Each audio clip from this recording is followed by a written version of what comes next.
من لا نبی بعد اما بعد فاعوذ باللہ السمیع العلیم من الشیطان الرجیم بسم اللہ الرحمن الرحیم۔ ہمارے یہاں ایک مسئلہ پیدا ہوتا ہے، بلکہ دو مسئلے پیدا ہوتے ہیں نسلی اعتبار سے۔ ایک تو یہ کہ کیا سید زادی سے نکاح جو ہے وہ جائز ہے، اور دوسرا یہ کہ کیا سیدوں پر زکوٰۃ لگتی ہے، حرام تو نہیں ہے، یعنی جو سیدوں کے مساکین اور فقراء ہیں کیا ان کے لیے امت کی زکوٰۃ لینا جو ہے وہ جائز ہے۔ پہلی بات یہ کہ یہ سوال پیدا ہونے نہیں چاہیے تھے، اس لیے کہ قرآن کریم اللہ پاک کی آخری کتاب اور قیامت تک کے انسانوں کے لیے یہ دعوت بھی ہے، تبلیغ بھی ہے اور قانون سازی بھی ہے۔ جو مسلمان نہیں ہیں ان کے لیے دعوت ہے، ان کے لیے تبلیغ ہے، اور جو مسلمان ہو چکے ہیں ان کے لیے یہ شریعت ہے، قانون ہے۔ سب سے پہلے ریفرنس اس سے لینا چاہیے، یہ المیزان ہے اور یہ الفرقان ہے، اور اس سے پہلے کتاب موسیٰ اماما و رحمہ، اس سے پہلے موسیٰ علیہ السلام کی کتاب تھی امام بھی، اور ایک جگہ اس کو فرقان بھی کہا گیا۔ آسمانی کتاب ہی میزان بھی ہوتی ہے، نور بھی ہوتی ہے، اور ہدایت بھی ہوتی ہے، اور فرقان بھی ہوتی ہے۔ تو ہمیں سب سے پہلے قرآن کریم میں مسئلہ ڈھونڈنا چاہیے کہ ہمارے اس مسئلے کا جواب قرآن میں کیا، اور جب قرآن سے اس کا جواب مل جائے تو اب اس کی حلیم بنانے کے لیے اپنے فرقوں کی چکی میں نہیں ڈالنا چاہیے، اس میں وہ مکسچر ہوتا ہے اس میں نہیں ڈالنا چاہیے۔ میرا امام کیا کہتا ہے، ہماری فقہ کیا کہتی ہے، ہمارے مولوی کیا کہتے ہیں۔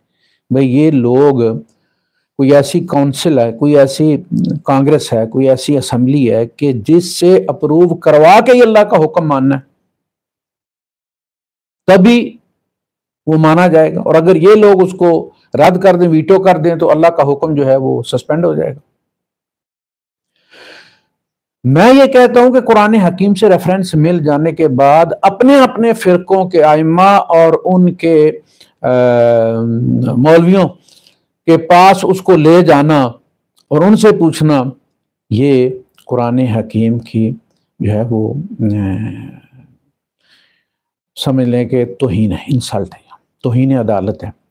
سپریم کورٹ میں سپریم کورٹ ہی کے ریفرنسز پیش کیے جاتے ہیں، اتھارٹیز پیش کی جاتی ہیں کہ فلاں زمانے میں سپریم کورٹ نے یہ فیصلہ کیا تھا، اور یہ فیصلہ جو ہے وہ آپ پہ بھی لاگو ہوتا ہے، آپ اس کو کریں۔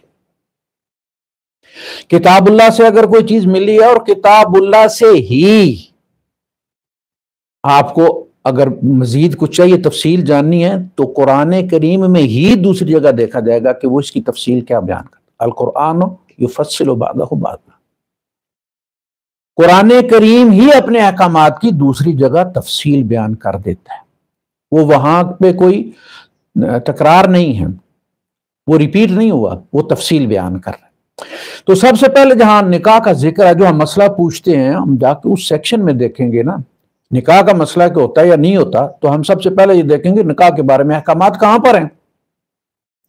تو جہاں یہ چیز طے کی گئی ہے کہ کون کے ساتھ، کس رشتے کے ساتھ نکاح جو ہے وہ حرام ہے اور کس کے ساتھ حلال ہے، تو اللہ پاک نے شروع کیا حرمت علیکم امہاتکم وبناتکم واخواتکم وعماتکم وخالاتکم وبنات الاخ وبنات الاخت وامہاتکم اللاتی ارضعنکم۔ یہ پوری تفصیل ہے، یہ چوتھے پارے کے آخری سمجھ لیں کہ آپ آیت ہے، پھر آگے 5واں سپارہ شروع ہوتا ہے والمحصنات من النساء۔ تو اس میں اللہ پاک نے فرمایا کہ نکاح کرنا حرام ہے۔ حرمت سے مراد ہے نکاح کے لیے حرام کی گئی ہیں، تمہاری مائیں، تمہاری بیٹیاں، تمہاری بہنیں، اور پھر آگے تفصیل۔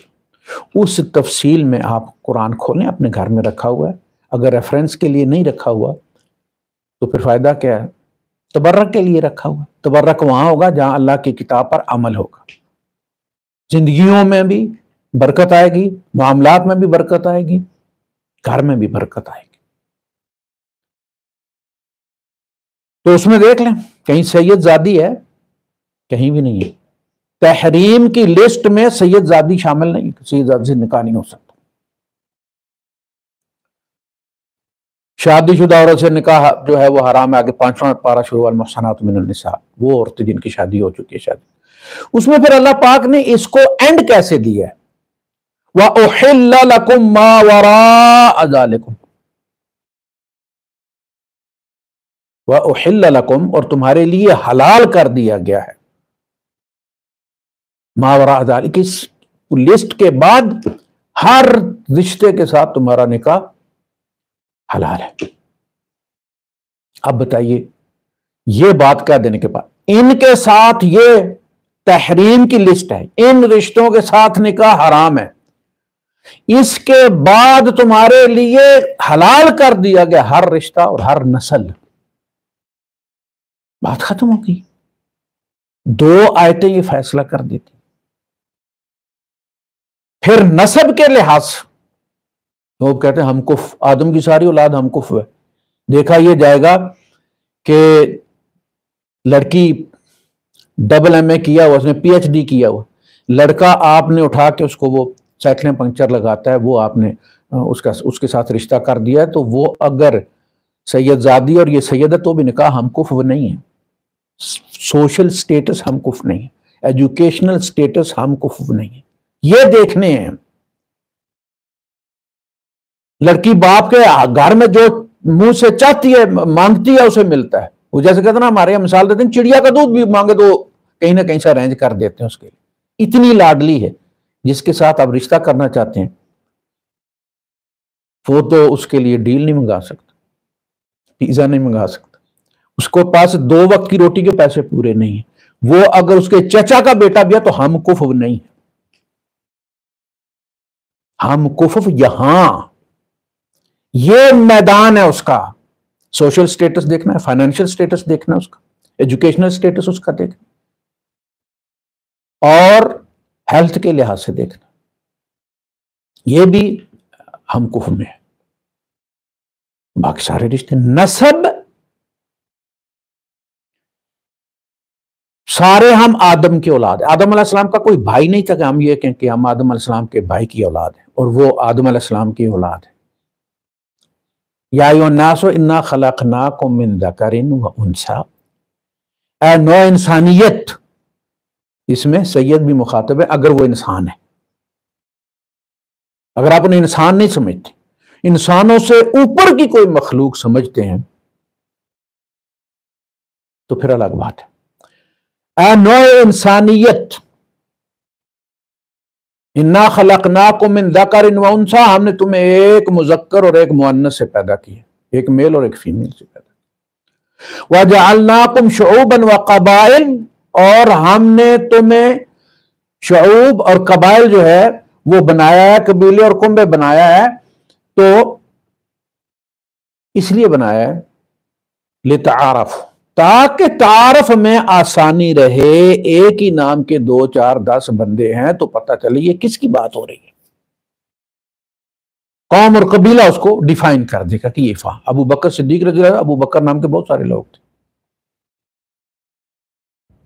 پھر کہتے کہ بنو فلاں سے ہے، لہذا نا ساتھ اس کا قبیلہ، راویوں میں بھی یہی مسئلہ، ان کا قبیلہ ساتھ لکھا جاتا، اتنا سارا کام، اس سے اونچا نیچا کوئی نہیں۔ اسلام میں انسانیت کی مساوات ہے، سارے انسان برابر، ایک مرد اور ایک عورت کی اولاد، کوئی اونچ نہیں، یہاں کوئی برہمن نہیں ہے، یہاں کوئی بھی کسی گاڈ کے سر سے اور کوئی کندھوں سے اور کوئی پیٹ سے اور کوئی پاؤں سے پیدا نہیں ہوا، سارے ایک ہی مرد اور ایک عورت کی اولاد۔ کنبے قبیلے تعارف کے لیے ہوتے ہیں، قریش میں کتنے قبیلے ہیں؟ بنو امیہ، بنو ہاشم قریش کے ہیں، بنو مخزوم بھی قریش میں سے۔ اونچ نیچ کا جو معیار ہے وہ اللہ کا تقرب ہے، اور تقرب نسب سے نہیں ہوتا۔ ان اکرمکم عند اللہ اتقاکم، اللہ کے قریب تم میں سے کوئی خاص قبیلہ نہیں ہے، زیادہ تقوی والا اللہ کے زیادہ قریب ہے، چاہے وہ بلال حبشی ہو، چاہے وہ صہیب رومی ہوں، چاہے وہ سلمان فارسی ہوں، اور نسب والے چاہے وہ ابو لہب ہو، اللہ کے رسول صلی اللہ علیہ وسلم کا تایا، دور۔ حضرت نوح علیہ السلام نے جب فرمایا کہ ان ابنی من اہلی، میرا جو بیٹا وہ میرے اہل میں سے ہے، میری فیملی میں سے ہے، تو اللہ پاک نے کیا فرمایا؟ یا نوح انہ لیس من اہلک، اے نوح یہ مسکنسیپشن ہے، یہ تیری فیملی میں سے نہیں ہے۔ کوئی بھی نبی ہے تو اس کی جو اولاد ہے اس کی بیوی کافر ہو سکتی ہے، بدکار نہیں ہوتی، پاکیزہ ہوتی ہے، کردار کے لحاظ سے پاکیزہ عورت ہوتی ہے، ایمان لائے یا نہ لائے۔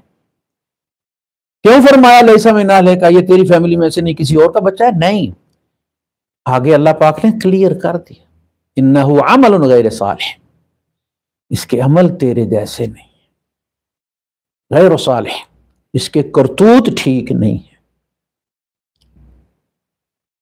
انی اعظک ان تکون من الجاہلین، میں تمہیں نصیحت کرتا ہوں کہ جاہلوں والی بات نہ کرو۔ اس لیے کہا جاتا کہ یہ جو نسب کے رشتے ہیں نا، اگر ان کو شریعت سے الگ کر کے آپ دیکھیں گے کہ شریعت اس کے بارے میں کیا کہتے ہیں تو یہ جہالت ہو جاتی ہے، ان کو جہالت کہا گیا۔ ابراہیم علیہ السلام نے اپنے باپ کو کیا کہا تھا؟ یہی الفاظ جو نوح علیہ السلام کے بیٹے کے بارے میں، ابراہیم علیہ السلام کے باپ کے بارے میں ابراہیم علیہ السلام خود کہتے ہیں، انی اراک و قومک، ابا میں تجھے اور تیری قوم کو، یہ کیوں نہیں کہا کہ اپنی قوم کو؟ وہ باپ کی قوم ہے، ابراہیم کی قوم نہیں ہے۔ ہم ابراہیم علیہ السلام کی قوم میں سے، وہ ہمارے ابا ہیں، ہم ان کی روحانی اولاد ہیں جو ملت ابراہیم کا اتباع کرنے والے ہیں۔ تو یہاں کوئی برہمن نہیں ہے، یہ سید والا جو ہے نا، یہ ہمارے اس میں چل رہا ایران میں اور پھر یہاں آیا، اور یہ سارا یہ مسکنسپشن ہے، جان بوجھ کے ایک طبقہ جو ہے وہ کریٹ کیا کہ پیچھے سے چلے۔ یہ اولاد جو ہے وہ حضرت علی رضی اللہ عنہ ڈھیر ساری ہے، درجن سے زیادہ ہے، ایک پکڑا ہوا ہے۔ فلاں کا بیٹا فلاں کے بطن سے ہوگا تو امام ہوگا، یہ کہاں لکھا ہے؟ حضور کے بعد کوئی نبی آیا ہے؟ کوئی آسمانی کتاب آئی ہے؟ اس کتاب نے تو سب کو پلستر کر کے رکھ دیا اور ٹھیک سلوپ رکھی ہے۔ اللہ کے رسول صلی اللہ علیہ وسلم نے خود بھی فرمایا لا فضل لعربی علی العجمی ولا لأعجمی للعربی علی العربی، نہ کسی عربی کو اجمی پر، نہ اجمی کو عربی پر، نہ کسی گورے چٹے کو کسی کالے پر، نہ کالے کو کسی چٹے پر۔ کلکم لآدم، تم سارے آدم کے اولاد ہو، وہ آدم من تراب، اور آدم مٹی کے بیٹے تھے، اور آدم مٹی میں سے نکلے، یہ نسب ہے تمہارا، تم سب مٹی کے بیٹے ہو۔ کلکم لآدم، تم عربی ہو یا اجمی ہو، کالے ہو یا چٹے ہو، لمبے ہو یا چھوٹے ہو، تم آدم کی اولاد ہو، اور تم آپس میں بھائی بھائی، یہ انسانیت کی اخوت ہے، انسانی اخوت، تم سارے بھائی ہو، نکاح جائز۔ سید کو ایسا طبقہ نہیں ہے، سید ہمارے یہاں بنائے گئے، کریٹڈ ہے، یہ مین میڈ چیز ہے، یہ فرقہ وارانہ تعصب کی بنیاد پر بنایا گیا ہے۔ حضرت زینب سیدہ تھی، حضور کی پھوپھی کی بیٹی تھی، بنو ہاشم میں، ماں کی طرف سے، ان میں یہاں نسل ماں سے چلتی ہے، باپ سے نہیں چلتی۔ یہود میں بھی ماں سے چلتی ہے، باپ سے نہیں چلتی۔ ماں کی طرف سے وہ بھی ہاشمی تھی، سید زادی تھی، آزاد کردہ غلام سے بیاہ دی گئی۔ حضور نے عملاً بھی کر کے دکھایا، میدان عرفات میں اعلان بھی کیا، قرآن نے اس کو قیامت تک کے لیے محفوظ بھی کیا۔ سورہ الحجرات، یا ایھا الناس انا خلقناکم، وہ جو جھگڑے ہیں نا جن کی وجہ سے آپس میں تنازع پیدا ہوتے ہیں، پہلے وہ آیت آئی ہے، یا ایھا الذین آمنوا لا یسخر قوم من قوم عسى ان یکونوا خیرا منہم ولا نساء من نساء، نہ عورتیں عورتوں سے تمسخر کرے۔ تمسخر کو کیوں کرتا ہے؟ قوم کی وجہ سے، خاص قوموں کے لطیفے ہم نے بنائے ہوئے۔ غیبت نہ کرو، کسی کے برے نام نہ رکھو، جاسوسی نہ کرو، یہ ساری چیزیں بیان کرنے کے بعد اللہ پاک نے فرمایا بیماری کیا ہے؟ تمہیں نسب کا مرض ہے، تم سمجھتے ہو کہ تم نسب کے لحاظ سے اعلیٰ قوم ہو، وہ نسب کے لحاظ سے گھٹیا قوم علیحدہ اس کے لطیفے بنا سکتے ہو تم۔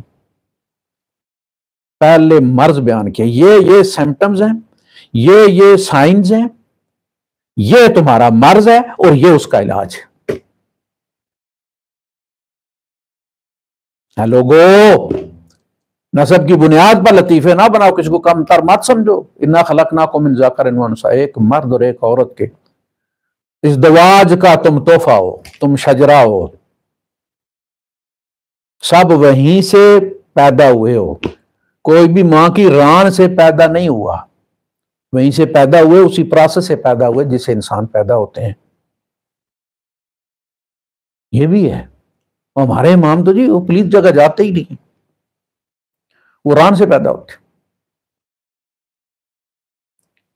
یہ وہاں سے مرض لگا ہمیں، مسئلہ ہی پیدا نہیں ہونا چاہیے۔ دوسری بات یہ کہ سید جو ہے وہ بڑے اعلیٰ طبقہ ہے، لہٰذا وہ زکوٰۃ جو لوگوں کے مال کی گندگی ہے وہ نہیں کھا سکتا، تو یہ بات کہیں بھی نہیں ہے۔ قرآن کریم اس بات کو تسلیم نہیں کرتا۔ قرآن پاک کہتا ہے کہ اپنے پاک مال سے، من طیبات، اپنے پاک مال میں سے دوسروں کا حصہ نکالو، یہ لوگوں کا حق ہے۔ گندگی تو لوگ کچرے پہ پھینکتے ہیں، وہ حق ہوتا ہے لوگوں کا۔ یہ لوگوں کو بڑا پیارا ہوتا ہے، اللہ کا حکم سمجھ کے نکالتے ہیں وہ بیچارے، اور تم اس کو گندگی کہہ دیتے ہو۔ کوئی آپ کو کھانے کی کوئی چیز دے اور آپ اس کو اٹھا کے کچرے پہ پھینک دیں کہ گندی ہے، اس کے دل پہ کیا گزرے گی؟ اور سیدزادیاں برتن مانجتی ہیں گھروں میں، یا تو ان کا کوئی الاؤنس مقرر کرے نا، یہ جنہوں نے سیدہ بنائی ہیں اس کا الاؤنس مقرر کرو۔ پھر جیسے حضور کے زمانے میں مقرر تھا، خیبر کی جاگیر سے سارے بنو ہاشم کو ملتا تھا، وہ حضور کے ازواج کو بھی ملتا تھا، بیٹیوں کو بھی ملتا تھا، حضرت علی رضی اللہ عنہ کے یہاں بھی بوریاں اتاری جاتی تھیں، کھاتے تھے نا وہ۔ مفتوح علاقہ تھا، اللہ نے فتح کیا۔ اب حضور نے فرمایا کہ جب تم یہ لے رہے ہو تو اب تم عوام کے حصے میں سے، بیت المال میں سے نہیں لاؤ گے۔ یہ بیت المال میں جمع نہیں ہوتا تھا، یہ سیدھا الگ اس کی تقسیم تھی، جاگیر کا جو آتا تھا، جو عوام سے ٹیکس وصول کیا جاتا تھا، جو زکوٰۃ وصول کی جاتی تھی، جو زمینوں کا اور وہ عشر اور وہ سارا کچھ اکٹھا ہوتا تھا، ایک ہی میں آتا تھا۔ اس میں سے ان لوگوں کو ملا کرتا تھا جن کو خیبر سے نہیں ملتا تھا، اور خیبر والوں کو وہ لینا جائز نہیں تھا۔ آج وہ ٹیکس نہیں ہے، آج سیدوں کو الگ سے کچھ نہیں ملتا، لہذا وہ اسی میں سے لیں گے جس سے عوام لیتے ہیں۔ وہ حکومت سے لیں زکوٰۃ یا محلے والوں سے لیں زکوٰۃ، وہ ضرورت مند ہے۔ انما الصدقات للفقراء والمساکین، اور فقیر اور مسکین اس کی مد میں وہ شامل، جو اللہ نے مد بنائی، اس میں سید غیر سید مقرر کیا نہیں۔ ہم اپنا اگر ریفرنس قرآن حکیم سے لینا تو یہ سوال پیدا ہی نہیں ہوتے، قرآن کی طرف ہم جاتے نہیں۔ فرقہ بندیاں ہم نے، اللہ پاک ہمیں کہتا ہے وَاعْتَصِمُوا بِحَبْلِ اللَّهِ جَمِيعًا وَلَا تَفَرَّقُوا، حبل اللہ کو مل کر پکڑو تاکہ تمہیں تفرقے پیدا نہ ہو۔ ہر ایک نے اپنا نبی بنا رکھا ہے، اس کا فرمایا ہوا میرے لیے حجت ہے۔ وہ جو امن پوری ہے کہ کون ہے، وہ جو کہتا قرآن کی 1000 واضح آیات بین ہوں، محکم ہوں، پتہ ہو کہ قرآن کیا کہہ رہا ہے، ہم نہیں مانیں گے اگر ہمارے بزرگوں کا فتویٰ اس کے خلاف ہے۔ ہمیں کہتے ہیں منکرین حدیث، اور یہ منکرین قرآن نہیں ہے۔ یہ انکار قرآن نہیں ہے؟ 1000 آیتیں پھینک دیں گے اپنے بزرگوں، اپنے سلف صالحین، وہ حضور سے بھی زیادہ صالح کوئی ہے؟ قرآن سے بھی کیوں سے وَمَنْ أَصْدَقُ مِنَ اللَّهِ قِيلًا، اللہ کے قول سے بڑھ کر کس کا قول سچا ہے؟ وَمَنْ أَصْدَقُ مِنَ اللَّهِ حَدِيثًا، اللہ کی حدیث سے بڑھ کر کس کی حدیث سچی ہے؟ اللہ کے بندو، قرآن کو صرف مان لینے سے کہ یہ اللہ کی کتاب ہے، اس سے اس کا حق ادا نہیں ہوتا، بلکہ تم پر ذمہ داری آ جاتی ہے کہ آپ پھر اس کے پیچھے چلو، اب اس کا اتباع کرو۔ یہ اللہ کے رسول کی راہ ہے۔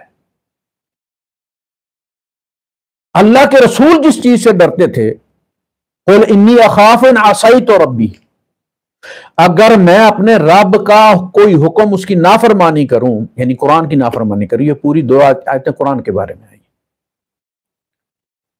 میں بھی نافرمانی کروں تو میں اللہ کے عذاب سے ڈرتا ہوں۔ وہ آپ لوگ نہیں ڈرتے،